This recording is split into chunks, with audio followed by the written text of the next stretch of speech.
Joining us here for Southside Wrestling's very special interview with Mr. Adam Flex Maxted. Adam, thank you very much for joining us today, mate. Thank you for having me. Right, we're at the end of 2016 at time of recording. It's been a bit of a year for you, hasn't it? It's been a mad year. Looking back on this year, like, what have been your highlights? What emotions do you feel from this year? The highlight for me is obviously how the wrestling for me has taken off.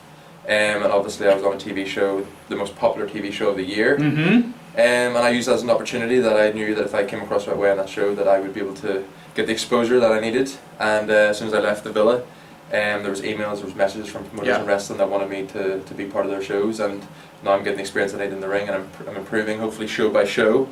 And you know, I just want to finish out 2017 on a high and finish off the bookings I've got, and then I'd start 2017, sorry. What's been the biggest surprise for you then in the world of wrestling?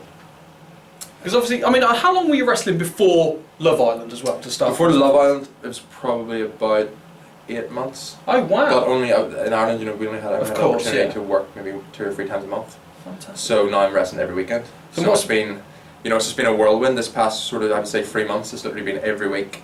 Obviously, I met a girlfriend. She lives in Newcastle, so I'm there every weekend, and then I'm wrestling every weekend. So she's on the road with me all the time. Fantastic. As well. And kudos for finding a girlfriend that will put up with wrestling. That's a hell of an achievement. She liked it as a grown up. She liked it, so she thinks it's pretty cool. Hold on to her, mate. Hold on to that one. So what's been your biggest surprise you found in the world of British professional wrestling then? Just like I said before, just for me, how so much goes into it. You know, from running a show, the production, the team, the amount of people that are involved, and just how difficult it actually is. People come to a show and they just sit and watch. And they get home, they get on Twitter, they get on social media, they give their opinions, but it's so much tougher than it looks, and I'm just taking one show at a time and one match at a time. And you seem to have broken into wrestling at the right time here in the UK as well. It's thriving right now. I mean, you look at obviously ICW, World of Sports, come back, Ring of Honor have just come over to Leicester. Like it's thriving. How long have you been a fan of British wrestling per se? Not like American, not WWE, because obviously we all start being WWE fans. Yeah. But how long have you been a fan or been aware of the British scene? Well, for me, like I've said before on some interviews, that going from my teenage years, I kind of grew out a bit of wrestling. Yes. And I started playing a bit more football. And it was only as I started getting a bit older then and started going to the gym and stuff that I realised that hey, there's a wrestling school in Belfast, and that's what sort of got me back into it. So it's only been very recently, I'd say, the past 2 or 3 years, and the people that I speak to that come over from America, they're saying that don't be in a rush to try and get over to America because the British scene is the place to be, and it's doing well. What was that training like then? Like your very first door into wrestling, what was that training like for you? Yeah, I was so nervous. I remember the first night. It was actually Joe Cabray, who is he used to be in NXT Developmental. And I used to travel 2 hours down, 2 hours home in Dublin to train with him. And it was pretty intimidating walking through the door because obviously everyone's heads turn and they're like, who's this guy? But were you into the bodybuilding then? Yeah, I had in my mind I wanted to train first and build myself up. Gotcha. Have the look first. Yeah. So whenever I walked into the first night of training, people would be like, okay, this guy's serious about this, he's got the look. And then obviously, like I said, it was pretty intimidating. I had to do back bumps and run the ropes, and Joe was very patient with me, and I like to think that he sort of saw something in me, and now, like I said, I'm doing shows at his promotion in Ireland. It's a very different mentality from a sporting point of view, from bodybuilding and looking after your body that way to the stamina and the adrenaline it takes from pro wrestling. Was that a big contrast? Was that a big shock to you having to deal with that?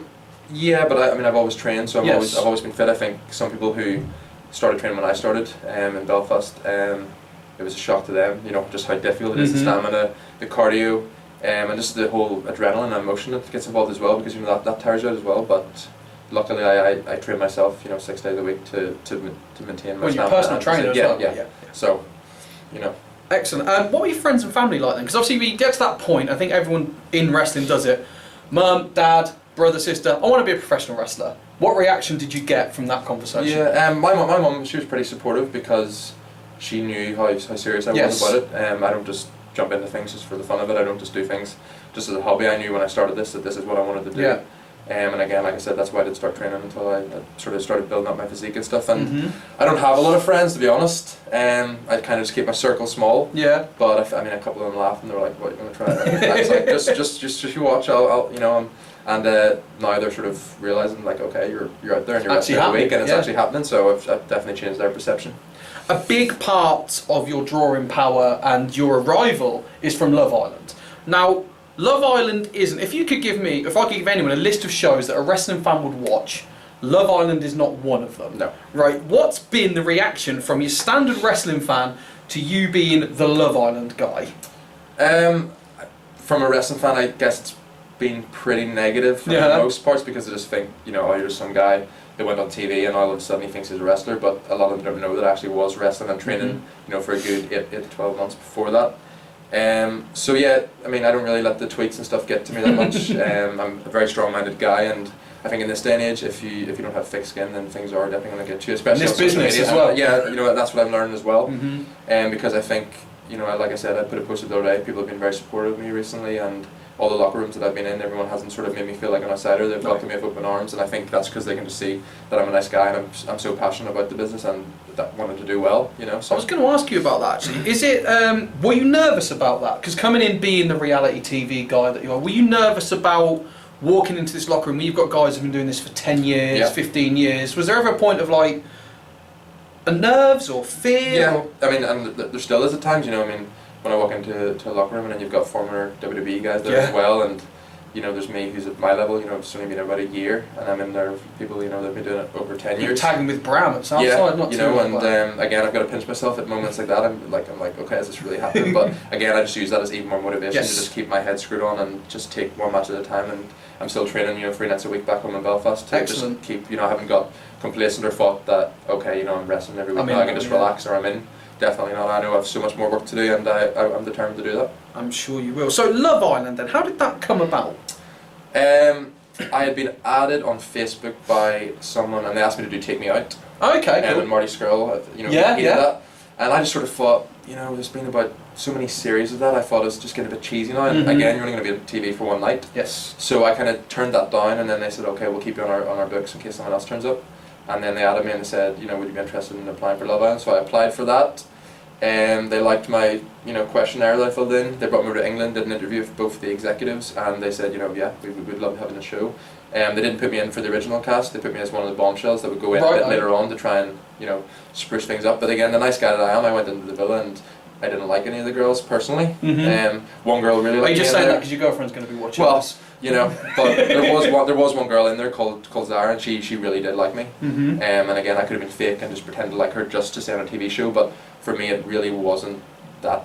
I used that opportunity to get myself out there. I knew if I went in and spoke about being a wrestler and wrestling, and that's what I wanted to do, that it could open doors, and it has, and that's, I've capitalised on that opportunity. How much of a game plan did you have going into it? So you're going into it thinking, okay, this is gonna raise awareness of the Adam Maxted brand, the Flex brand. How much of a thought plan and a game plan did you have saying, right, this is going to lead to this is going to lead to this, or was it just a case of let's just go on? Yeah, no, I didn't really know what to expect, because I hadn't met any of the people that I was going to be living with. Yeah. So it's always, you don't know what's going to happen, how they're going to take you.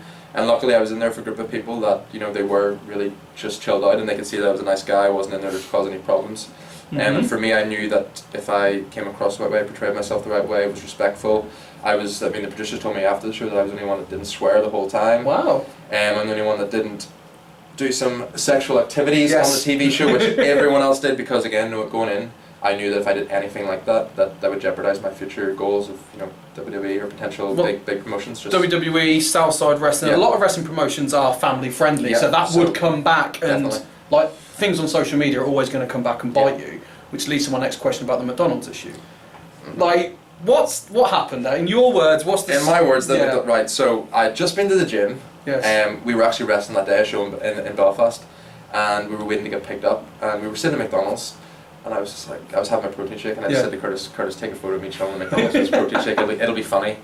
And I tweeted it out saying, sitting at McDonald's with my protein shake, making everyone feel better about their diet, and then I even hashtagged heel.